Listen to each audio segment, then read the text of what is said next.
Hello guys! At dahil mahulan dito sa amin, buti na lamang ay tumila na at ambon na lamang.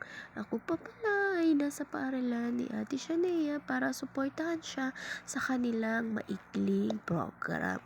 Dahil nga sa araw na ito, sila ay mag-celebrate ng pagpapahalaga ng pagbabasa. At habang hindi pa nag-uumpisa ang kanilang program, ay sila ay nagpa-practice ng kanilang presentation. At habang ako ay naghihintay, binibidyoan ko sila na nagpa-practice. Si Ate Shanea po pala ay grade 2 student na po. At ang kanilang team ay ang mga book characters. At ang pinili naman ni Ate Shanea na characters ay ang Cinderella. At kung makita nyo, sila ay paakyat na ng stage upang i-present ang kanilang presentation.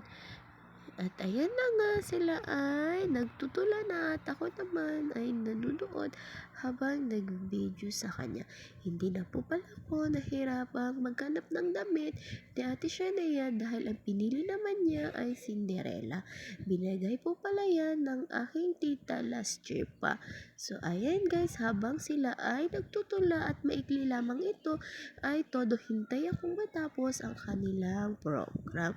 Pagpasensya nyo na kung ang aking boses ay ganito dahil nga masama ang aking pakiramdam at ako ay sinisipon.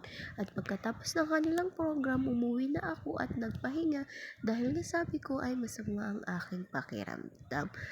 Dahil nga ako ay may sipon. At yan lamang po, maraming salamat.